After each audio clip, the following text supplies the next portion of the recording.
সংস্কার প্রশ্নে সমালোচনার মুখে বিএনপি, যা বলছেন নেতারা। আলাল বলেছেন, হাসিনা গত 2 আগস্ট তার আত্মীয় স্বজনদের খুদে বার্তা দেন। ফজলুল করিম মন্তব্য করেছেন, 2 শিবিরে বিভক্ত হয়ে গেছে বাংলাদেশ। তখন শুনছিলেন সংবাদ শিরোনাম, এবারে বিস্তারিত। আগামী জাতীয় নির্বাচন ঘিরে বাংলাদেশের রাজনীতিতে নানা সমীকরণ ও হিসাব নিকাশ চলছে। এর মধ্যে সবচেয়ে বেশি আলোচনায় সংস্কার ইস্যুটি। ঠিক কতখানি সংস্কার অন্তর্বর্তী সরকার করতে চায়, রাজনৈতিক দলগুলো নির্বাচনের জন্য সরকারকে কতটা সময় দিতে ইচ্ছুক, এসবই এখন মূল আলোচনা হয়ে উঠেছে। তবে দেশের অন্যতম প্রধান রাজনৈতিক দল বিএনপিকে সংস্কার বিরোধী আখ্যা দেওয়া দলটিকে দেখছে একটি মহলের পরিকল্পিত অপপ্রচার হিসেবে। সংস্কারের বিষয়ে বিএনপি অঙ্গীকারবদ্ধ, কিন্তু একটি মহল, একটি চক্র অত্যন্ত পরিকল্পিতভাবে বিএনপিকে সংস্কার বিরোধী বলে প্রচার করার অপচেষ্টা চালাচ্ছে, বলেছিলেন বিএনপি মহাসচিব মির্জা ফখরুল ইসলাম আলমগীর। গুলশান কার্যালয়ে রোববার এক সংবাদ সম্মেলনে তিনি আরও বলেন, একটা গোষ্ঠী বিএনপিকে হেয় করতে ও ভুলভাবে চিত্রায়িত করার প্রচেষ্টা চালাচ্ছে। কয়েকজন ব্যক্তি বা গোষ্ঠী মিথ্যা প্রচারণা সমানে করে যাবেন আর মনে করেছেন জনগণ সাড়া দিচ্ছে, জনগণ তাতে সাড়া দিচ্ছে না। তবে ওই ব্যক্তিরা কার কিংবা কোন গোষ্ঠী বিএনপির বিরুদ্ধে এমন অপপ্রচার চালাচ্ছে তিনি সেটি প্রকাশ করেননি। যদিও দলটির পক্ষ থেকে বক্তব্যটি এমন সময়ে এলো যখন সংস্কার প্রশ্নে জাতীয় ঐক্যমত্য কমিশনে চূড়ান্ত আলোচনার পর্যায়ে আছে। ঐক্যমত্য কমিশনেরই এক সভার পর গত 30 জুন নবগঠিত রাজনৈতিক দল এনসিপির সদস্য সচিব আক্তার হোসেন অভিযোগ করেছিলেন, মৌলিক সংস্কারের জায়গা বিএনপি ও তাদের সমমনা কয়েকটি দলের কারণে আটকে আছে। জামায়াতে ইসলামের সাবেক নেতা ও সমর্থকদের সমন্বয়ে গড়া এবি পার্টির একজন নেতা বিএনপির নাম উল্লেখ করে বলেছিলেন, বেশিরভাগ দলের একটা পরিবর্তনের আকাঙ্ক্ষা থাকলেও কোনো একটি জায়গায় দিয়ে সেটি ঠেকে যাচ্ছে। এ বিষয়ে রাজনৈতিক বিশ্লেষক মহিউদ্দিন আহমেদ বলেছেন, জনভিত্তি তো ধরে রাখার কৌশল হিসেবে বিএনপি সংস্কার চায় বললেও অনেকগুলো বিষয় নির্বাচিত সরকার করবে বলে তারা বলছে। তবে সেগুলো পরে আর হবে কিনা তা নিয়ে অন্যদের মধ্যে উদ্বেগ আছে। রাজনৈতিক বিশ্লেষক অধ্যাপক মাহবুব উল্লাহ মনে করছেন, সামনের নির্বাচনে বিএনপি ভালো করবে মনে করে অনেকে সম্মিলিতভাবে এই বিষয়টিকে ঘিরে অপপ্রচার চালাচ্ছে যেন দলটিকে নির্বাচনে বিপাকে ফেলা যায়। সেই জন্যই হয়তো বিএনপি উদ্বিগ্ন হয়ে নিজের অবস্থান পরিষ্কার করেছে। সংস্কার নিয়ে কি বলছে বিএনপি?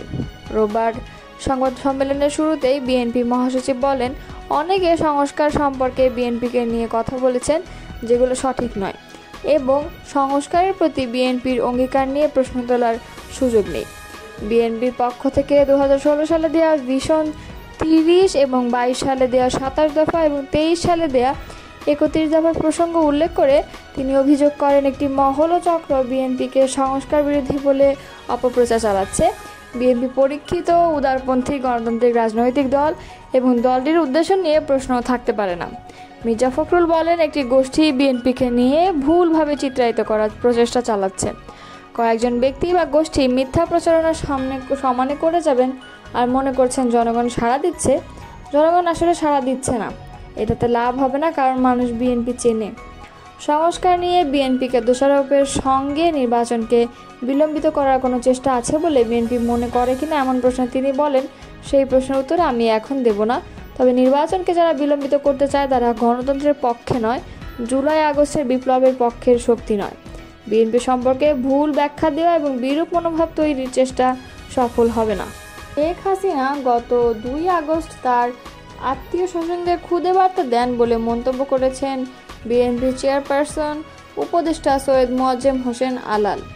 রোববার জাতীয় প্রেস ক্লাব মিলনায়তনে বাংলাদেশ গণজাগরণ দল আয়োজিত 2011 সালের 6 জুলাই তৎকালীন সংসদের বিরোধী দলীয় চিফ হুইপ জয়নুল আবেদিন ফারুকের উপর হামলার সঙ্গে জড়িত পুলিশের হারুন বিপ্লবদের গ্রেপ্তার ও বিচারের দাবিতে প্রতিবাদী সমাবেশে তিনি মন্তব্য করেন। পিআর পদ্ধতির নির্বাচনকে রঙ্গিলা বাক্স বলে উল্লেখ করেছেন তিনি। আলাল বলেন, দেশে নতুন আর একটা রঙ্গিলা বাক্স হাজির হয়েছে।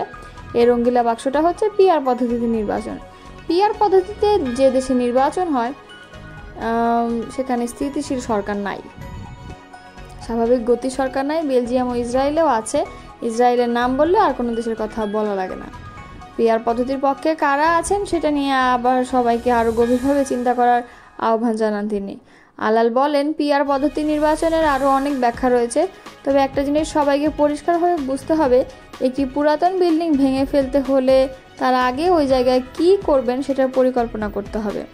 এখন বিল্ডিং ভেঙে ফেললেন, কোনো পরিকল্পনায় নাই, তাহলে ওই জায়গাটা ফাঁকা হয়ে যাবে। আর ফাঁকা জায়গায় ঝড় বৃষ্টি টর্নেডো হয়। শেখ হাসিনা পালানোর আগে তার আত্মীয় স্বজনদের খুদে বার্তা পাঠিয়েছিলেন মন্তব্য করে তিনি বলেন, শেখ হাসিনা তার আত্মীয় স্বজনদের আগেই জানিয়ে দিয়েছিলেন বলেই তারা কেউ গ্রেফতার হননি। শেখ হাসিনা গত 2 আগস্ট তার আত্মীয় স্বজনদের খুদে বার্তা পাঠিয়েছিল যে তোমরা যে যেভাবে পারো দেশ ছেড়ে চলে যাও, যে কারণে তারা কোনো আত্মীয় স্বজন গ্রেফতার হয়নি, সবাই নিরাপদে দেশ থেকে পালিয়ে গেছেন। আলাল বলেন, দেশে নতুন করে রাজনৈতিক জোট পাকানোর চেষ্টা করা হচ্ছে।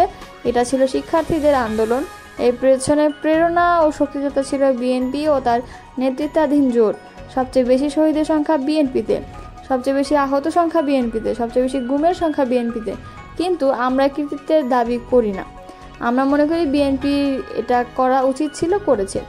প্রতিবাদ সমাবেশে বক্তব্য রাখেন নাগরিক ঐক্যের সভাপতি মাহমুদুর রহমান মান্না।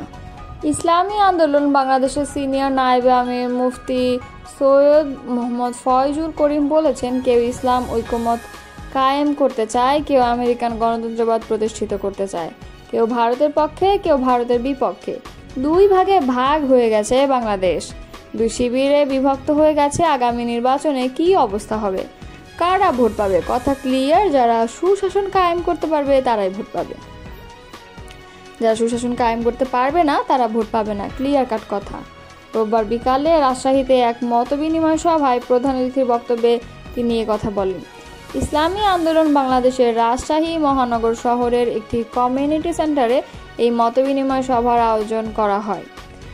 ইসলামী আন্দোলনকে আওয়ামী লীগের দালাল বলার প্রতিবাদ জানিয়ে দলটির শীর্ষ নেতা বলেন, আজকে আমাদেরকে তারা বলে আমরা নাকি আওয়ামী লীগের দালাল, আমরা নাকি আওয়ামী লীগকে সহযোগিতা করেছি। রাজনীতি করবেন জেনে শুনে রাজনীতি করেন, বক্তব্য দেবেন জেনে শুনে দিয়েন।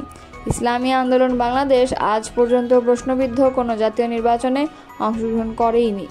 তিনি বলেন, 2014 নির্বাচনে ইসলামী আন্দোলন অংশগ্রহণ করেনি, 18 নির্বাচনে করেনি এবং বিএনপির মহাসচিব মির্জা ফখরুল ইসলাম আলমগীর কিন্তু গণভবনে গিয়েছেন, ইসলামী আন্দোলনে অংশগ্রহণ করেছেন, কিন্তু শেখ হাসিনার সঙ্গে বৈঠক করে নাই। 2024 নির্বাচনে ইসলামী আন্দোলনের বাংলাদেশ অংশগ্রহণ করেনি, বরং 18 নির্বাচন যেটা সবাই প্রত্যাখ্যান করেছে বিএনপি, সেই অবৈধ সংসদে গিয়েছে। তারা আওয়ামী লীগের দালাল নাকি আমরা দালাল? দেশের রাজনীতির 2টি রেখা স্পষ্ট জানিয়ে ফয়জুল করিম বলেন, 92% মুসলমানের দেশ বাংলাদেশ। যদি আপনি মনে করেন সংখ্যাগরিষ্ঠ ভোটের মাধ্যমে সরকার নির্বাচিত হয়, তাহলে এদেশে তো মুসলমানের সরকার নির্বাচিত হওয়া উচিত ছিল, অন্য কোনো সরকারের নির্বাচিত হওয়াটা অলীক ছিল, কিন্তু এখানে উল্টো হয়ে গেছে।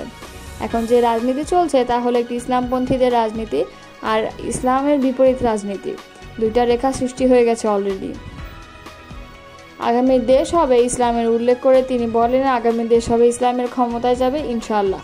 কোনো চোর বাটপার গুন্ডা চাঁদাবাজ মাস্তান এবং খুনিদেরকে এ দেশের মানুষ আর ক্ষমতায় নেবে না, যেখানে জুলুম থাকবে না, অত্যাচার থাকবে না, মানুষ গুম হবে না, খুন হবে না, মা বোনেরা রাস্তায় নামবে না, ইজ্জতহানি হবে না।